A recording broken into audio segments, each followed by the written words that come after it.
বিশ্ব বাঙালি আসসালামু আলাইকুম রহমতুল্লাহি ওয়া বারাকাতুহু। আমরা কেমন একটি দেশে বাস করি? ৯৫% মুসলমানের দেশে এমন একটি নামি দামি প্রতিষ্ঠান আরএফএল কোম্পানি, সেই প্রতিষ্ঠানের একজন মালিক একজন কর্মজীবীকে, আরএফএল এ কর্মরত একজন ব্যক্তিকে চাকরিচ্যুত করেছে শুধুমাত্র জুম্মার নামাজ পড়ার কারণে।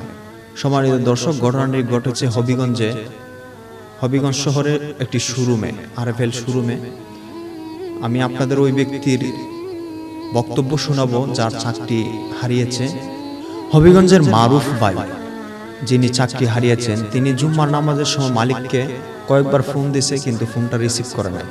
সাথে কয়েকজন স্টাফ ছিল যে চলো আমরা এখন কি করতে পারি, জুম্মার সময় তো হয়ে গেছে। তখন তার স্টাফরা বলল যে ভাই চলেন, মারুফ ভাই চলেন, আমরা জুম্মার নামাজটা পড়ে আসি। তখন তারা শাটার লাগিয়ে জুম্মার নামাজ পড়তে গেছে। উনি একটু বাথরুম করছিলেন, তারপর অজু করছিলেন, এমন সময় মালিকের ফোন আসছে।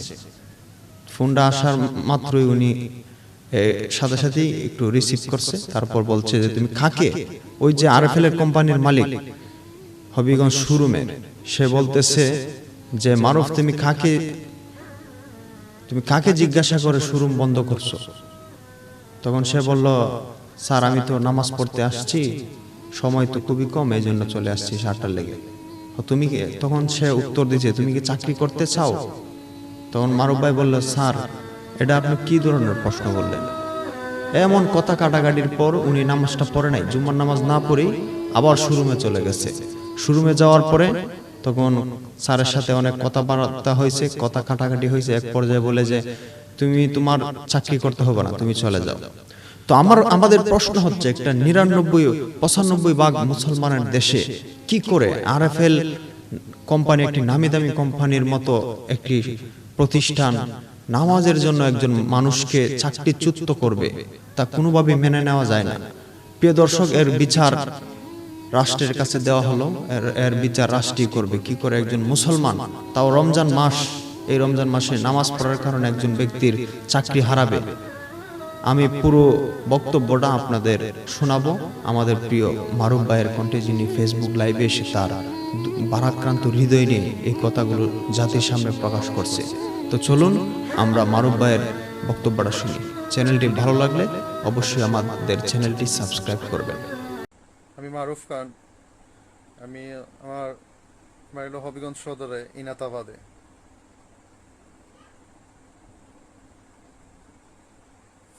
আমি আজকে দুই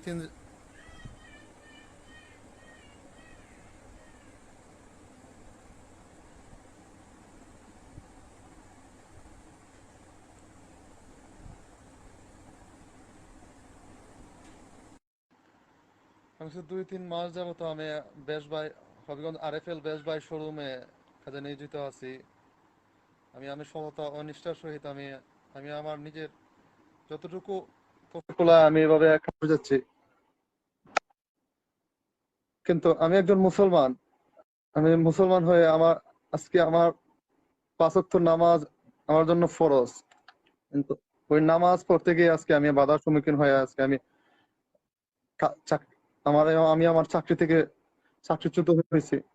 আমি বাসায় বলে প্রকাশ করতে পারবো না যে আজকে আমি পবিত্র রমজান মাসে পবিত্র জুম্মা নামাজ পড়তে গিয়ে আমি আজকে এই ধরনের অপমানিত শোরুম থেকে আমাকে অকথ্য ভাষায় গালিগালাজ করে আমাকে শোরুম থেকে বের করে দেওয়া হয়েছে।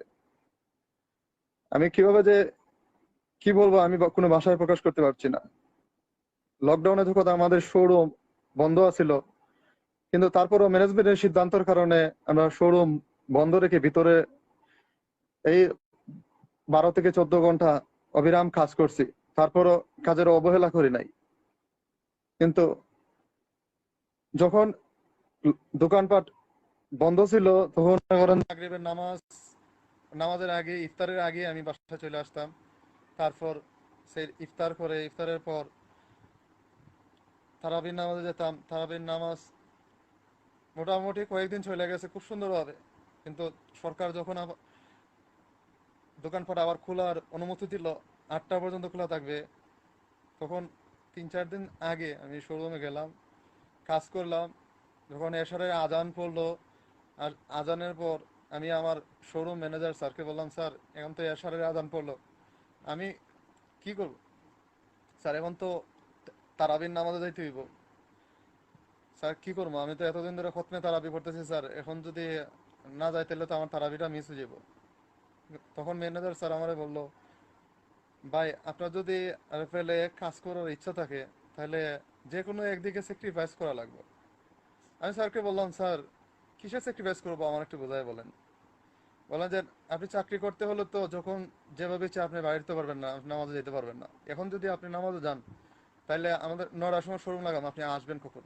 আমি বললাম, তাই তাই বলে স্যার আমি কি নামাজ মিস দিয়ে দেবো আজকে? আজকে আমি খতমে তারাবি পড়তেছি স্যার, আজকে যদি আমি আমি আমার নামাজটা মিস দেই তাহলে তো আমার খতমটা হবে না স্যার, কোরআনের খতমটা আমার হবে না। আমি কি করবো স্যার? ভাই আমার কিছু করার নাই, এটা ম্যানেজমেন্টের সিদ্ধান্ত।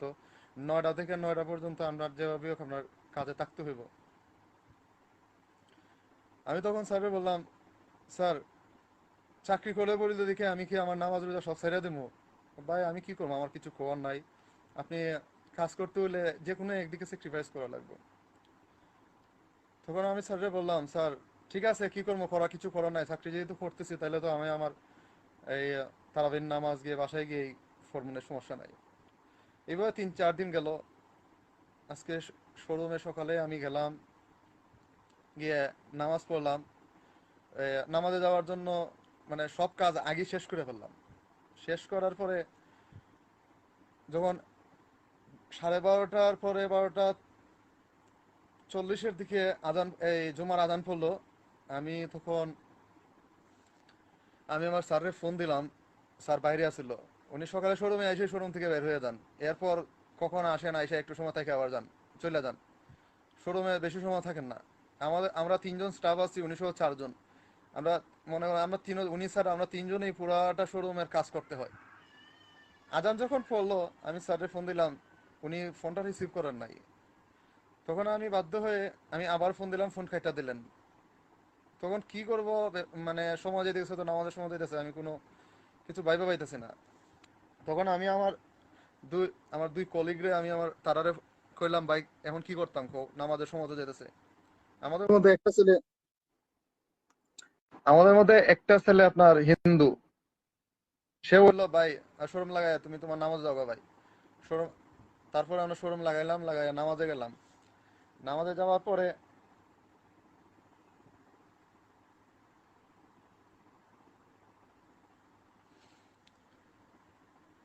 নামাজে যাওয়ার যখন পৌঁছে কাপড় চোপড় চেঞ্জ করে পাঞ্জাবি পরে টুপি পরে আমি বাইর হইলাম, শোরুম লাগাইলাম। শোরুম লাগাইয়া মসজিদে গেলাম, গিয়ে যাওয়ার পরে আপনার ওয়াশরুমে গেলাম, ওয়াশরুম শেষ করে এসে অজু করলাম। অজু করে আপনার আমি যখন মানে অজু শেষ পর্যায়ে আমার ম্যানেজার স্যারের বারবার ফোন আসতেছে। বারবার ফোন আসার পরে আমি আমার তো পানিতে দুনো হাত ভিজা, আমি ফোন ধরতে পারবো না। তখন কি করলাম, অজু শেষ করে যখন মসজিদে ঢুকমু উনি আবার ফোন দিছেন। তখন আমি ফোনটা রিসিভ করছি। ফোনটা রিসিভ করার পরেই উনি আমারে কোনো কিছু না বললেই বলতেছে যে আপনি কার পারমিশন নিয়ে শোরুম বন্ধ করে আমাদের গেছেন। আমি স্যারকে বললাম, স্যার মানে বুঝলাম না স্যার, এটা কোন ধরনের কথা? আমি তো আপনার ফোন দিছি, আপনি তো আমার ফোন রিসিভ করেন নাই, আপনি ফোন খাইটা দিয়েছেন, তাহলে এখন কি করবো স্যার?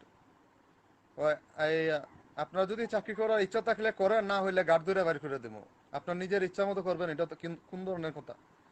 আমি তখন মানে কোনো কিছু মানে নামাজ মসজিদের ভিতরে ঢুকবো, এখন কথা বলে পরে মানুষে কি কইব না কইব, মুসল্লিদের সমস্যা হইতে পারে যদি চিল্লাপাল্লা করে কথাবার্তা কই। ঠিক আছে, আমি ফোনটা খাইতে তাড়াতাড়ি আমি ওই অবস্থায় দৌড়ে মসজিদ এই আমাদের শোরুমে আইছি। এই আমার আমার কাছে চাবি আসলো না, আমাদের ওই আরেকটা স্টাফ তার কাছে চাবি আসছিল। এর আমি ফোন দিছি, ফোন ধরছে না। আমি দৌড়ে আবার আবার ঢুকছি ভিতরে মসজিদে। ঢুকে তার কাছ থেকে এটা এখানে চাবি আনছি, চাবি আইনা শোরুম গিয়ে ওপেন করছি। ওপেন করে পাঞ্জাবি খুলছি, পাঞ্জাবি খুললে আবার আমি আমার শোরুমের ড্রেস পরছি। ড্রেস পরে আমি আমাদের এরিয়া ম্যানেজার স্যাররে আমি ফোন দিছি, স্যার এখন আমি কি করবো স্যার? এই আমাদের শোরুমে এই জাকির স্যার আমারে ফোন করে আমি নামাজে গেছিলাম দেখে উনি বললেন যে আমি কার পারমিশন নিয়ে এই শোরুম এই বন্ধ রেখে আমি নামাজে গেছি। উনি আমারে বলছে যে আমি বুঝি এই আমারে বুঝি গার্ড ধরে উনি বাইর করে দিবেন। তখন এই এরিয়া ম্যানেজার স্যারে বলতেছেন, এই ভাই আপনি কি করেন, নামাজে যান গা। এই নামাজ থেকে আসার পরে আমি এটা দেখতেছি। তারপর আমি যখন আমি কাপড় চেঞ্জ করে আবার পাঞ্জাবি পরবো, ওই মুহূর্তে আমাদের শোরুম ম্যানেজার স্যার ঢুকছে ভিতরে।